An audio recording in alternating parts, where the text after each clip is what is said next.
Hello students, welcome back again to today's session from Sri Basva Public School, Ilkal.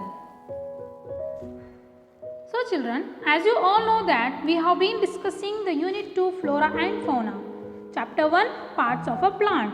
We have also studied about the roots and stems. So before we begin today's session, let's recall the thing which have learned in your previous classes. And the first question is, tree stem is called as, what we call for the tree stem? Right, trunk. Classify the plants on the basis of their stem.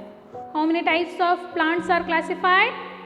Yeah, we have classified the plants into 5 main types, and those are trees, shrubs, herbs, creepers and climbers. Third question is, give examples for each type of plants. We should give examples for these all 5 plants. Here is answer: tree, mango tree; shrub, tomato plant; herb, coriander; creeper, pumpkin; and climber, grapes. And the last question is, name any 4 edible stems which grow under the ground. The stems which grow under the ground. So answer is right: ginger, garlic, potato and onion. Okay, so this is all about the stem. Now in today's session, we are going to study about the leaves. This is the next part of a plant and very important part of a plant. Plants are special because they do not to worry about the food as they prepare their own food. They take in nutrients from the soil through the roots, and the stem carries them to the leaves which ultimately prepare their food. So where the food is prepared in the plant? In the leaves, food is prepared by the plant. Okay, so the nutrients will absorb by the roots, then stem will help to carry to the and to supply to the leaves, then leaves will use it to prepare the food. Okay, so plants will prepare their own food. Leaves come in all shapes, sizes, but they all have one function in common, that they prepare food for the plant. We are having different kinds of shape in leaves, but they only do the same work, and that is they prepare food for the plant. Now let's see the part of a leaf.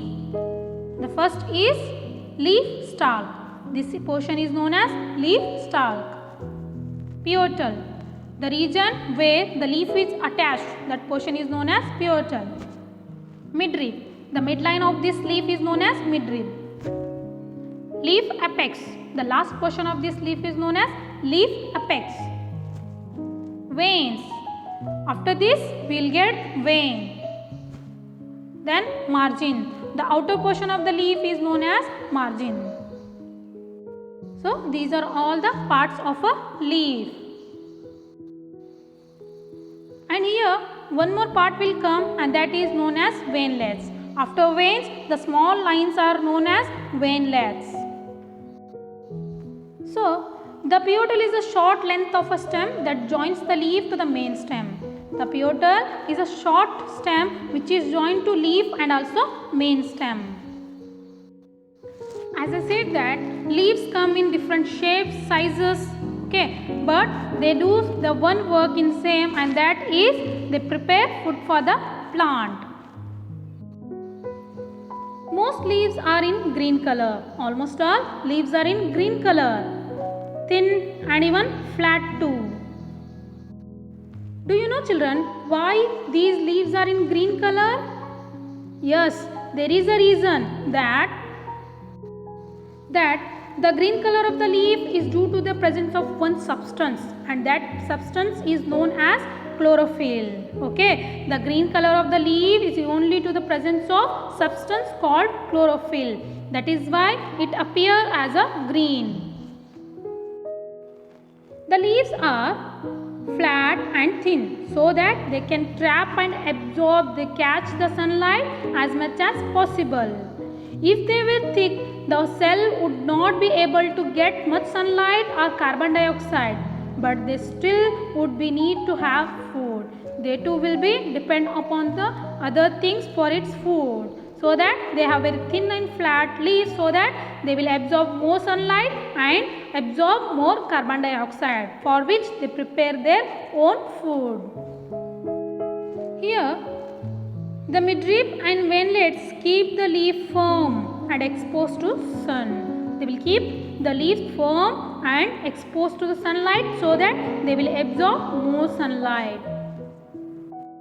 Children, if you observe a leaf section under microscope, then you will find some small pores under surface of that leaf called as stomata. What we call stomata. So these are not visible with your natural eyes. If you observe it under microscope, then you will have small pores under the surface of the leaf called as stomata. Now let's study about the stomata. So let's know about the stomata. The stomata help to absorb gases from the air and also give out gases into the air. Hence, we can also call the stomata as the lungs of the plant. We call lungs of the plant to the stomata. The leaves trap the energy in sunlight using the substance called chlorophyll. Then, this energy is used to make sugar from carbon dioxide gas. They use carbon dioxide which they get through the stomata, and even water which is absorbed by the roots. And this process is known as photosynthesis process. Okay. Photo is derived from a Greek word phos, means light, and also another word comes here, and that is synthesis, which means putting together. So here plants prepare their food with the help of sunlight. That's why we call photosynthesis process. Remember children, photosynthesis takes place only in daytime. During daytime photosynthesis takes place. And during photosynthesis, plant release oxygen gas into the air. In this way, the plants purify the air. They will take in carbon dioxide gas and give out oxygen gas into the air. Now, let's do an activity. For that, take a small potted plant, tulsi plant, and keep it inside a room away from the sunlight. You should keep away from the sunlight and water it daily. You have to water it daily and observe the difference. Observe what happens to the leaves of our plant. So, here leaves are not green, they turn into yellow. Okay children, now let's move to the last topic from this chapter, and that is non-green plants. Means the plants which doesn't have green leaves. Means they do have the green but in a little portion. So not all leaves are green in color. Some croutons have white, yellow, red and even purple color leaves. Okay. Croutons means the small plants which are usually kept as a showcase for a decoration purpose. So however, the food is prepared in a green areas of the leaves. The food is only prepared in a place where the green color pigment is present. Okay. Mushrooms and molds do not have chlorophyll in them. That's why we call them as fungi. They belong to fungi family. They are not considered to be a part of what? Plant family, plant kingdom. They are called as fungi. So, as they don't have any chlorophyll, then they are unable to prepare their own food.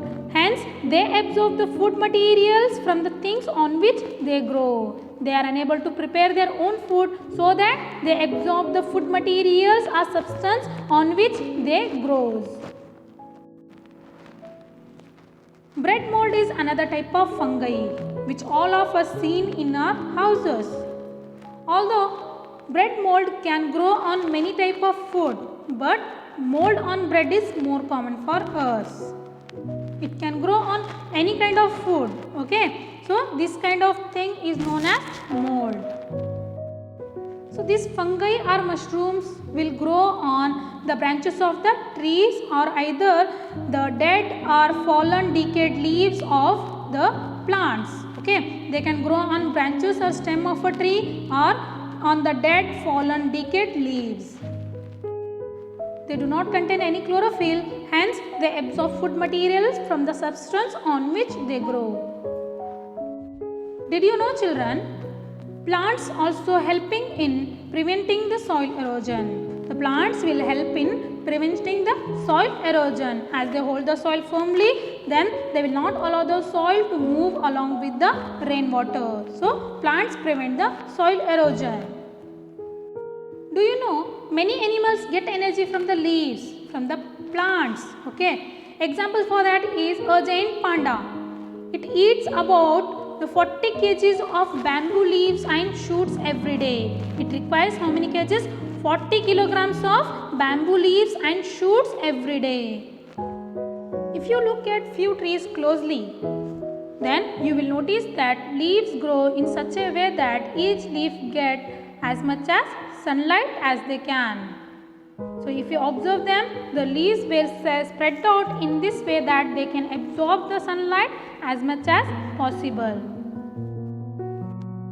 Hence, plants plays very important role in each and everyone's life. So, it's our responsibility to take care or look forward for the plants. So, this completes your chapter parts of a plant. I hope you understood the concept. If not, watch the video again and again, or you may WhatsApp to my number. And this is your homework. Answer the following question. What is photosynthesis process? Write down the definition of photosynthesis. What are the raw materials needed for the process of photosynthesis? You have to write down the raw materials needed for photosynthesis. Then third question, why stomata is called as lungs of a plant? You have to write the reason why we call stomata as the lungs of a plant. Fourth question, name the green substance present in the leaves. Okay, very easiest question for you. And last question, name the gases by which the plants take in and give out during photosynthesis process. So, you have to write down the gases name by which the plants take in and give out during photosynthesis process. And also, read the chapter 1 parts of a plant twice and note down the difficult words and new words in your EVS homework book.